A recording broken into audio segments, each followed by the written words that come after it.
तो हम शुरू करेंगे बच्चों आपके साथ नेशनल इनकम का सबसे इम्पोर्टेंट जो बड़ा यूनिट है। तो आज हम क्या क्या चीज़ें आपके साथ पढ़ेंगे इसके अंदर। तो आज हमारा बेसिक लेक्चर है। तो इसमें सबसे पहले मैं आपके साथ डिस्कस करूंगा गुड्स को लेकर। दूसरा मैं आपके साथ डिस्कस करूंगा इसके अंदर फैक्टर इनकम्स को लेकर। तीसरा मैं आपके साथ इसके अंदर डिस्कस करूंगा स्टॉक और फ्लो को लेकर। इसके अलावा चौथी चीज़ मैं आपके साथ डिस्कस करूंगा, बहुत ही बढ़िया टॉपिक है ये, सर्कुलर फ्लो को लेकर। और पांचवी और आखिरी चीज़ मैं डिस्कस करूंगा आपके साथ जीडीपी को लेकर, और इनफैक्ट जीडीपी डिफ्लेटर को लेकर, ताकि कहीं पर कोई संशय ना रहे। तो सबसे पहले हम गुड्स से शुरू करेंगे। तो बस आप ध्यान से सुनते रहना, कुछ भी आपको लिखने की ऐसा जरूरत नहीं है।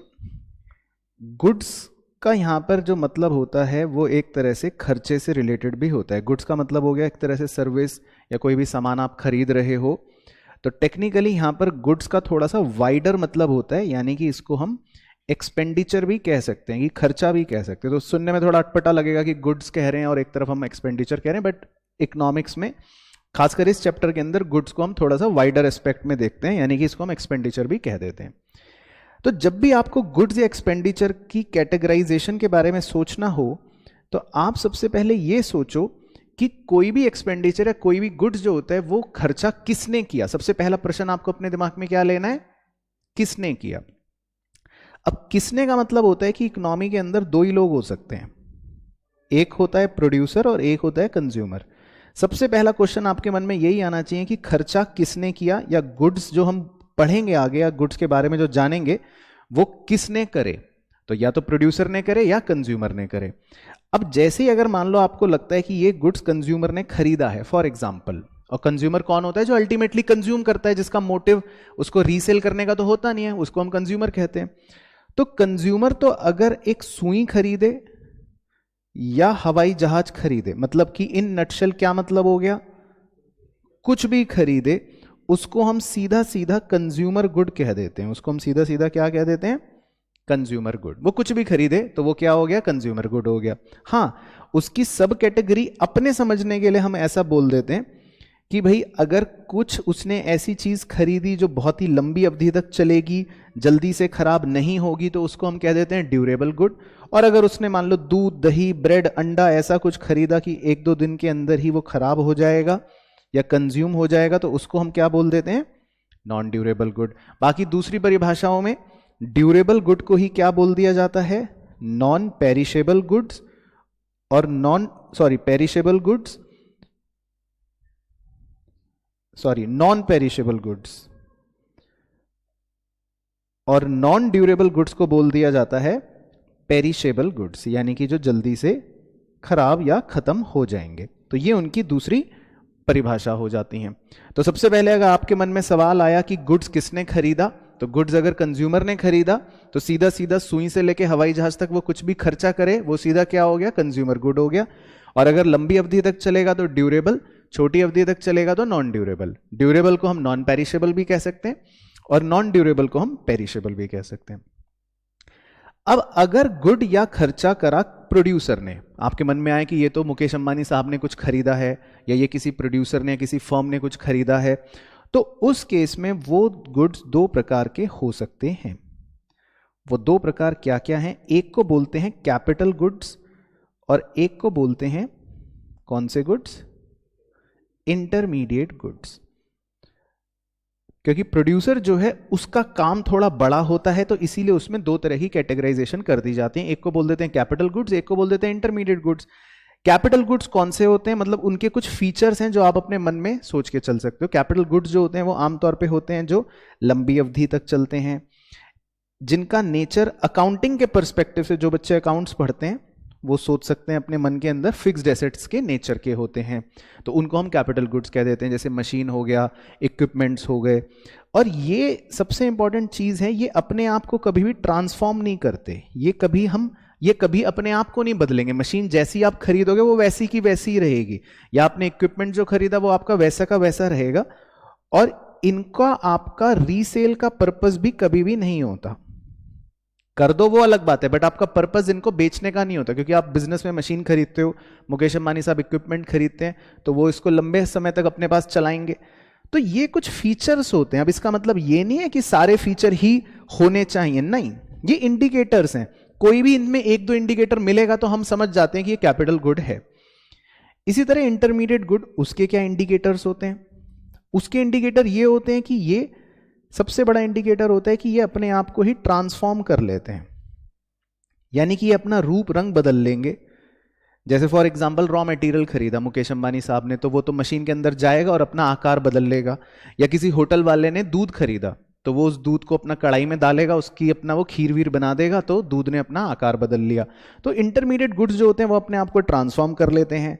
या कई बार सबसे बड़ी इनकी पहचान होती है कि इनको खरीदा ही रीसेल पर्पस के लिए जाता है। जैसे अगर किसी मोबाइल डीलर ने मोबाइल फोन खरीद लिए, तो आप कह दोगे कि ये तो रीसेल करेगा, तो ये इंटरमीडिएट गुड है। या किसी फर्नीचर के डीलर ने फर्नीचर खरीद लिया, तो इसका मतलब वो तो रीसेल करेगा, तो वो इंटरमीडिएट गुड हो गया। किसी बिल्डर ने बिल्डिंग खरीद ली, तो वो भी इंटरमीडिएट गुड हो गया, क्योंकि वो तो बिल्डिंग को क्या करेगा, रीसेल करेगा। तो रीसेल करना यहां पर कीवर्ड हो गया, जिससे हम पहचान जाते हैं कि ये एक इंटरमीडिएट गुड है। इसके अलावा अकाउंट्स जो बच्चे पढ़ते हैं उनके लिए, जिन्हें आप छोटे मोटे खर्चे या रेवेन्यू नेचर का कहते हो ना, कि जिन्हें हम P&L अकाउंट के अंदर डेबिट करते हैं, यानी कि normal expenses, all those normal expenses are intermediate goods. तो अकाउंटिंग के नजरिए से भी आप इसके कुछ फीचर्स सोच सकते हो, और नहीं तो नॉर्मल ट्रांसफॉर्म होना या रीसेल होने के हिसाब से भी इसके फीचर्स का देख सकते हो। तो ये होते हैं इंटरमीडिएट गुड्स। तो अगर मैं मोटी कैटेगराइजेशन कर दूं गुड्स की, तो 3 तरह के गुड्स हो गए, नंबर बना लेते हैं। नंबर 1 कौन सा हो गया, कैपिटल गुड। नंबर 2 कौन सा हो गया, इंटरमीडिएट गुड। और नंबर 3 कौन सा हो गया, कंज्यूमर गुड। अब इसमें एक और मजेदार कॉम्प्लेक्सिटी चल रही होती है, वो ये कि एक टर्मिनोलॉजी है जिसे बोला जाता है फाइनल गुड, जिसे बोला जाता है फाइनल गुड। तो फाइनल गुड जो होते हैं वो एक तरह से 1 और 3 दोनों को फाइनल माना जाता है। यानी कि अगर मैं कैपिटल गुड और कंज्यूमर गुड इन दोनों को एक कैटेगरी में डाल दूं, यानी 1 और 3 को अगर मैं कंबाइन कर दूं, तो 1 और 3 को बोला जाता है कौन से गुड्स, फाइनल गुड्स। तो कुल मिलाकर ये आपके गुड्स की कैटेगराइजेशन हो गई। तो अब इसमें वो क्वेश्चन किसी भी रूप में पूछ सकता है। कई बार वो फाइनल गुड्स और इंटरमीडिएट गुड्स के कंपैरिजन में पूछ लेगा, या कई बार वो कैपिटल गुड और इंटरमीडिएट गुड के कंपैरिजन में पूछ लेगा, या कई बार वो कंज्यूमर गुड और कैपिटल गुड के डिफरेंशिएशन से पूछ लेगा। तो आप सबसे पहला प्रश्न अपने दिमाग में हमेशा क्या लगाओगे, किसने खरीदा। सबसे पहला प्रश्न ये आना चाहिए ताकि कंफ्यूजन दूर हो जाए। तो जैसे ही आपने सबसे पहला प्रश्न ये पूछ लिया अपने आप से कि किसने खरीदा, तो आधा कंफ्यूजन दूर। तो कंज्यूमर ने खरीदा, तो सीधा सीधा आंसर क्या हो गया, फाइनल गुड या कंज्यूमर गुड। और अगर प्रोड्यूसर ने खरीदा, तो आपको थोड़ा सा सोचना पड़ेगा कि वो लंबी अवधि के लिए है, कहीं वो रीसेल तो नहीं कर देगा, ये सब क्वेश्चन पूछने हैं, कहीं वो ट्रांसफॉर्म तो नहीं हो जाएगा। फिर उस हिसाब से आप उसको देखोगे कि वो कैपिटल गुड है कि इंटरमीडिएट गुड है। Clear, perfect. फिर था हमारा दूसरा टॉपिक फैक्टर इनकम का। अब फैक्टर इनकम क्या होती है, इसके लिए हम समझते हैं सबसे पहले factors of production. Factors of production का मतलब बहुत ही सिंपल भाषा में अगर मैं कहूं एक शब्द के अंदर, तो एक शब्द में तो इसका मतलब होता है इनपुट्स, यानी कि ऐसी चीजें जो आपको प्रोडक्शन के लिए चाहिए, है ना भाई। आपको अगर प्रोडक्शन करना है, आपको डब्बे बनाने हैं, फॉर एग्जांपल आउटपुट बनाना है, तो आउटपुट बनाने के लिए आपको कुछ चीजों की तो आवश्यकता होगी ही होगी। ऐसा तो है नहीं कि डब्बे अपने आप बन जाएंगे। तो जिन चीजों की हमको रिक्वायरमेंट होती है उनको हम कहते हैं फैक्टर्स ऑफ प्रोडक्शन या फैक्टर इनपुट्स। तो अब वैसे तो इनपुट्स को अगर मैं समझाने के लिए बताऊं, उसमें से कुछ आपका कोर्स का नहीं है इसलिए वो कट जाएगा। इनपुट्स भी 2 प्रकार के होते हैं, एक होते हैं नॉन फैक्टर इनपुट्स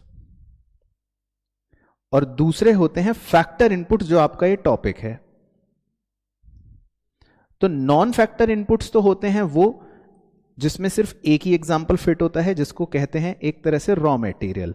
क्योंकि भाई अगर आपको आउटपुट चाहिए, आपको डब्बे बनाने हैं, तो आपको सबसे पहले क्या चीज खरीदनी पड़ेगी, रॉ मटेरियल, खाद्य पदार्थ। कुछ तो चाहिए ना आपको इनपुट में, भाई क्या डाल के बनाओगे। लेकिन जो फैक्टर इनपुट्स होते हैं, फैक्टर इनपुट्स का मतलब होता है कि खाली रॉ मटेरियल से क्या होगा, रॉ मटेरियल तो मैं सड़क पे लाके रख दूं तो ऐसे थोड़ी ना डब्बे अपने आप बन जाएंगे। उसके बाद जो हमें मुद्दे की 4 चीजें चाहिए होती हैं उन्हें हम फैक्टर इनपुट्स बोलते हैं। एक तो जमीन चाहिए अपने को, एक मजदूर चाहिए अपने को, इसके अलावा मशीनें वशीनें पूंजी चाहिए अपने को, और एक ऐसा आदमी चाहिए जो इन सबको मैनेज कर सके, यानी एंटरप्रेन्योर चाहिए। तो इन चारों को हम फैक्टर इनपुट्स कह देते हैं।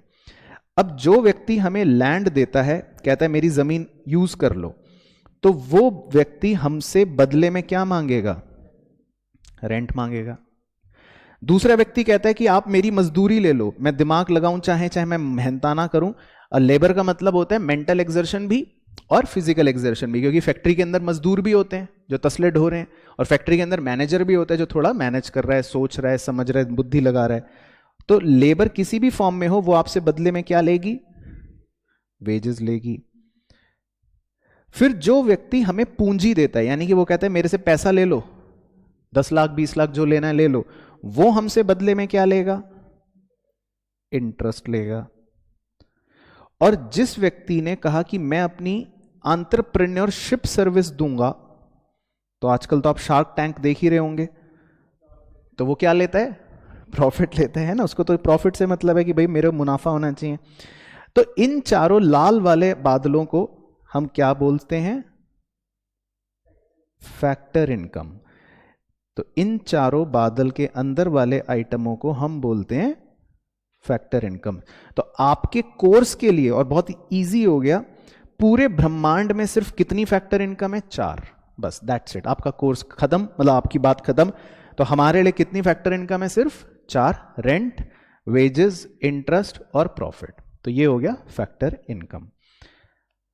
फिर इसी से एक सब टॉपिक निकल जाता है, वो होता है ट्रांसफर इनकम। तो वैसे तो एक लाइन में अगर मैं बोलना चाहूं कि ट्रांसफर इनकम क्या, तो एक लाइन का आंसर तो हो गया which is not factor income. Which is not factor income, तो वह ट्रांसफर इनकम है। परंतु इसको मीनिंगफुल समझें तो ट्रांसफर इनकम्स जो होती हैं वो एक प्रकार से होती हैं यूनिलैटरल, यानी कि वन वे होती हैं ये। अब जैसे आपने जो ऊपर फैक्टर इनकम देखा वो टू वे थी। टू वे क्यों थी? कि जो आदमी हमको लैंड दे रहा है वो बदले में रेंट ले रहा है, जो आदमी हमको लेबर दे रहा है वो बदले में हमसे वेजेस ले रहा है, यानी कि एक हाथ दो और दूसरे हाथ लो। लेकिन ट्रांसफर इनकम जो होती है वो यूनिलैटरल्स होती हैं, यानी कि वो वन वे ही होती हैं। अब किसी ने हमें गिफ्ट दे दिया तो हमने तो उसको बदले में कुछ नहीं दिया, किसी ने हमको डोनेशंस दे दी तो हमने तो बदले में उसको कुछ नहीं दिया, किसी ने इसी तरह हमको रेमिटांस दे दिया, मतलब ये भी गिफ्ट ही होता है, तो हमने तो उसको बदले में कुछ नहीं दिया। तो इन चीजों को हम ट्रांसफर इनकम बोल सकते हैं, एटसेट्रा एटसेट्रा, बहुत सारे उदाहरण हो सकते हैं। तो आप सिंपल कैसे याद रखना, जो फैक्टर इनकम ना हो वो ट्रांसफर इनकम।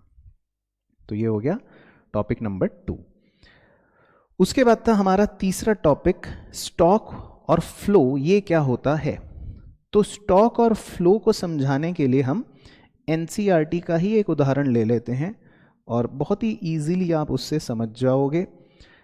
स्टॉक और फ्लो जो होते हैं ये बेसिकली कॉन्सेप्ट्स का नाम होता है, ये कोई इनका टर्मिनोलॉजी का अपना कोई मीनिंग नहीं है। यहां पर स्टॉक और फ्लो का मतलब बस ये होता है कॉन्सेप्चुअली कि स्टॉक कॉन्सेप्ट जो होता है वो हमेशा एक पर्टिकुलर पॉइंट ऑफ टाइम पर किसी भी चीज को मेजर कर देता है। जैसे इसका बेस्ट एग्जांपल आप समझने के लिए ले सकते हो कि आपने अपने मोबाइल फोन में एक फोटो क्लिक करी, ठीक है, तो फोटो जो होती है वो क्या करती है, उस पर्टिकुलर मोमेंट को कैप्चर कर लेती है। अब ना उससे 1 सेकंड आगे का बताएगी वो, ना उससे 1 सेकंड बाद का बताएगी वो, ठीक है। लेकिन जो फ्लो कॉन्सेप्ट्स होते हैं वो हमेशा ड्यूरिंग ए पर्टिकुलर पीरियड को मेजर करते हैं। यानी कि आपने अपने फोन के अंदर एक वीडियो बना ली, तो जब आप कोई वीडियो कैप्चर करते हो तो वो 15 सेकंड की होगी, तो उसमें बिगिनिंग का टाइम पीरियड भी होगा, उसमें एंड का टाइम पीरियड भी होगा वीडियो में। लेकिन पिक्चर में कभी ऐसा नहीं होता कि बिगिनिंग भी है और एंड भी है। पिक्चर हमेशा क्या होती है, एट द मोमेंट को कैप्चर करती है। तो इसके कीवर्ड्स हो जाते हैं, स्टॉक का कीवर्ड होता है कॉन्सेप्ट का कि ये एट द पर्टिकुलर टाइम किसी भी चीज को मेजर करता है, और फ्लो का कीवर्ड हो जाता है ड्यूरिंग अ पीरियड, यानी कि ये किसी भी पर्टिकुलर चीज को बिगिनिंग और एंड के हिसाब से मेजर करता है। तो इसमें हमेशा बिगिनिंग भी होगी और एंड भी होगा, शुरुआत और अंत होगा, तो वो फ्लो होता है। लेकिन स्टॉक के अंदर कोई शुरुआत या अंत नहीं होता, वो सिर्फ एक पर्टिकुलर पॉइंट ऑफ टाइम को मेजर करता है। तो एनसीईआरटी के अंदर जो एग्जांपल है वो भी कुछ इसी तरह कि भाई मान लेते हैं एक नलके में से पानी आ रहा है, तो हमने 10 बजे नल का खोला और उसमें से पानी आना शुरू हो गया और 11 बजे हमने नल का बंद कर दिया। तो 1 घंटा हमने नल चला के रखा, तो हमारी बाल्टी धीरे धीरे भरनी शुरू हो गई, भरनी शुरू हो गई, भरनी शुरू हो गई, बाल्टी भर गई या आधी भर गई, जितनी भी भर गई। तो इसमें फ्लो कॉन्सेप्ट जो है वो तो है ये, जो पानी हमने 10 बजे ऑन करा और 11 बजे बंद करा, लेकिन बाल्टी में कितना पानी भर चुका है जब हम इसको मेजर करते हैं तो ये होता है स्टॉक कॉन्सेप्ट, क्योंकि ये हम किसी भी एक पर्टिकुलर पॉइंट ऑफ टाइम पर मेजर करते हैं। इसमें हम ये नहीं देखते कब शुरू हुआ कब खत्म हुआ। तो ये है उदाहरण फ्लो और स्टॉक का। तो अब इसी कॉन्सेप्ट को हम अपने इकोनॉमिक्स में लगा देते हैं। तो इकोनॉमिक्स के अंदर भी बहुत सारी चीजें स्टॉक कॉन्सेप्ट्स होती हैं। जैसे कुछ उदाहरण दो। मनी सप्लाई, ये आपने पढ़ रखा है कि हम देश की जनता की मनी कितनी है उनके पास, ये मेजर करते हैं एक पर्टिकुलर पॉइंट ऑफ टाइम पर। और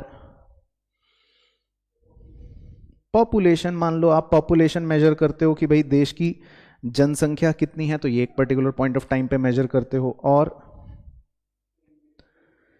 इन्वेंट्री, इन्वेंट्री तो स्टॉक का ही दूसरा नाम हो गया। मतलब कुछ भी एग्जांपल हो सकता है, आप किसी भी पर्टिकुलर चीज को जब मेजर करते हो at a particular point of time. और फ्लो कॉन्सेप्ट्स कौन से हो सकते हैं हमारे इकोनॉमिक्स में?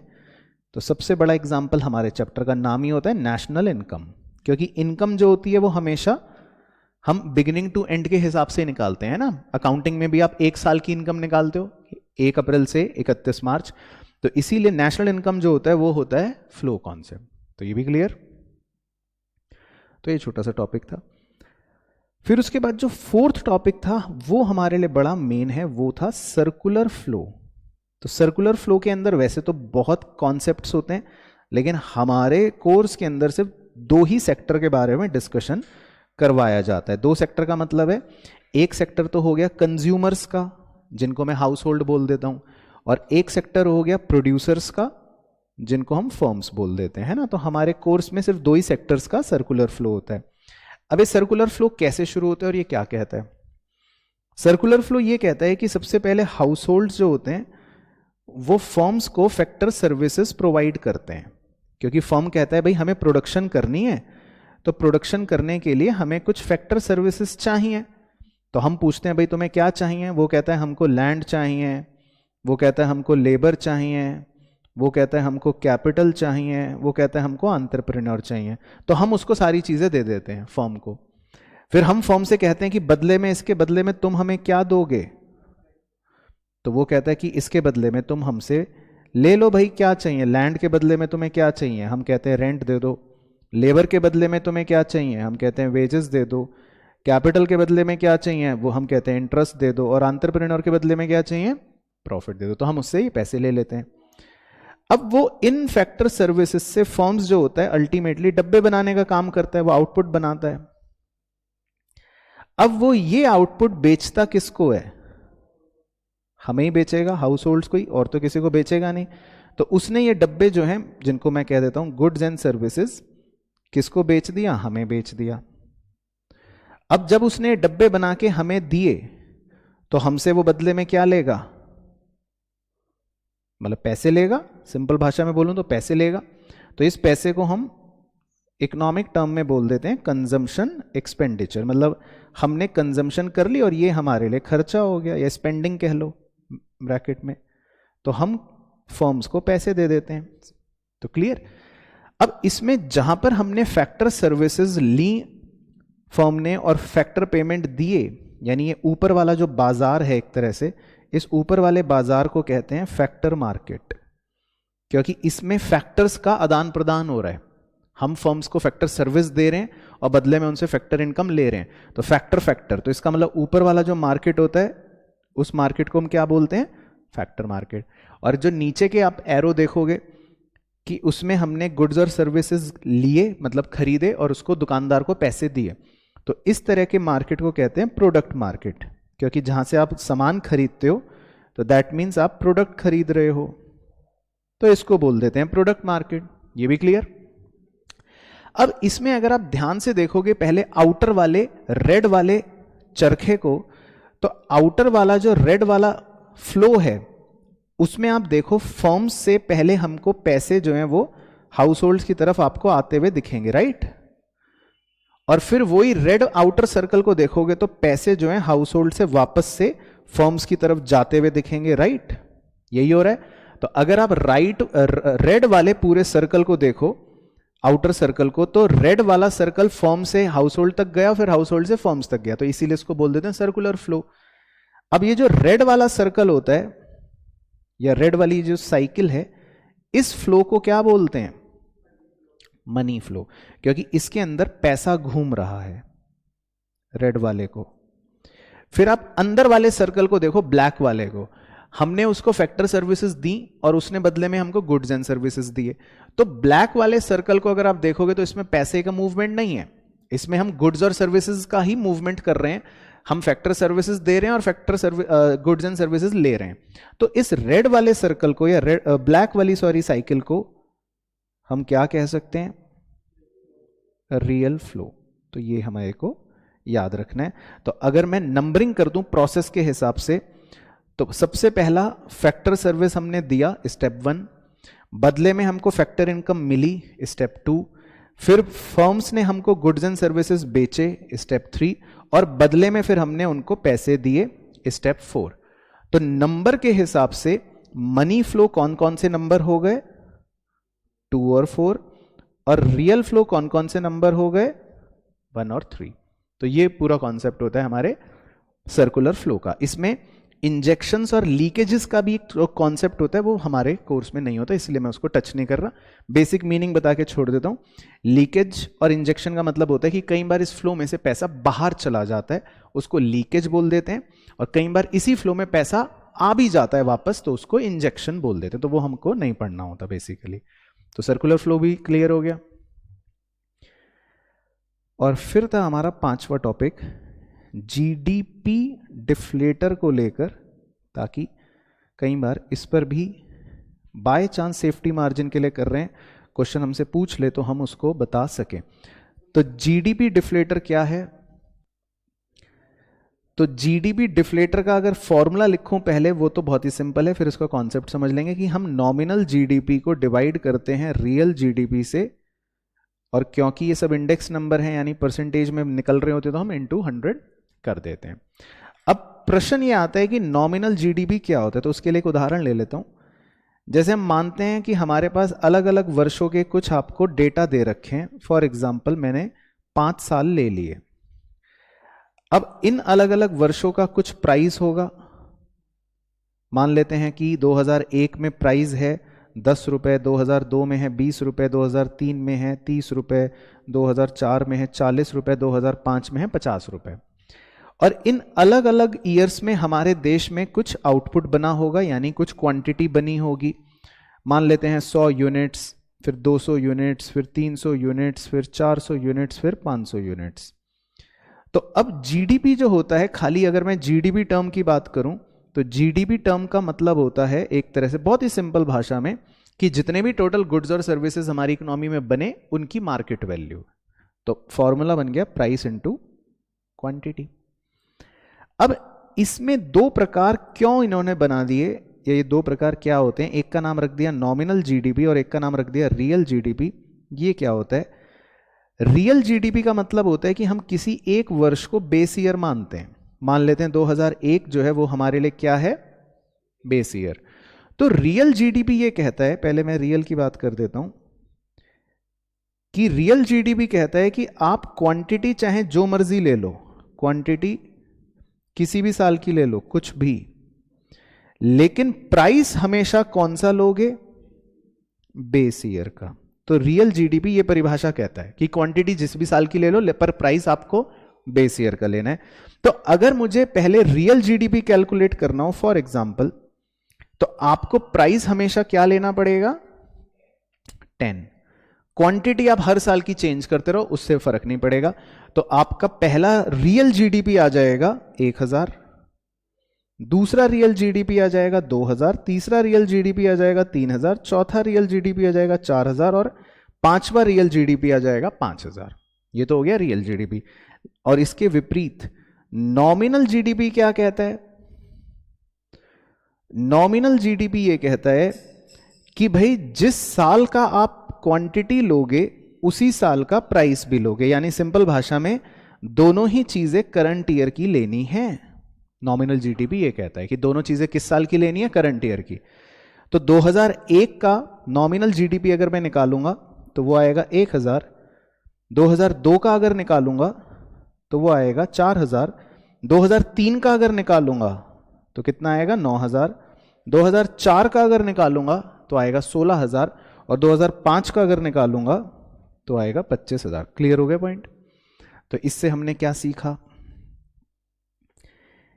कि बेस ईयर में रियल और नॉमिनल जीडीपी हमेशा इक्वल होंगे, ऑलवेज। तो बेस ईयर में रियल और नॉमिनल जीडीपी हमेशा बराबर होते हैं। उसके बाद उनके आंसर्स वेरी भी कर सकते हैं, बराबर भी हो सकते हैं, कुछ भी हो सकता है, पर बेस ईयर में नॉमिनल और रियल जीडीपी हमेशा क्या होंगे, बराबर होंगे। तो दोनों का कॉन्सेप्ट क्लियर हो गया, real GDP and nominal GDP. तो अगर मैं अब फाइनली ये पूछ लूं कि जीडीपी डिफ्लेटर भी निकाल के दिखाओ, तो अब आपका क्या फॉर्मूला बन जाएगा अगर निकालना पड़ जाए तो, नॉमिनल अपॉन रियल इंटू 100। तो पहले वाले का क्या आंसर आएगा, 1000 अपॉन 1000 इंटू 100। तो इससे आपने क्या सीखा कि बेस ईयर में जीडीपी डिफ्लेटर हमेशा 100 होता है। बेस ईयर में जीडीपी डिफ्लेटर हमेशा क्या आएगा, 100 आएगा। फिर उसके बाद अगर आपको अगले का आंसर निकालना हो तो 4000 अपॉन 2000 इंटू 100, तो कितना हो गया, 200। अगले में आंसर निकालना हो तो 9000 अपॉन 3000 इंटू 100, 300। अगले में आंसर निकालना तो 16000 अपॉन 4000 इंटू 100, और आखिरी में आंसर निकालना हो तो 25000 अपॉन 5000 इंटू 100, 500। तो ये आ गए जीडीपी डिफ्लेटर्स। तो छोटा सा न्यूमेरिकल अगर पूछे तो हम जीडीपी डिफ्लेटर भी कर लेंगे। तो क्लियर हो गई पूरी अच्छे से कहानी, परफेक्ट। तो ये तो थे बेसिक हमारे 5 कॉन्सेप्ट्स।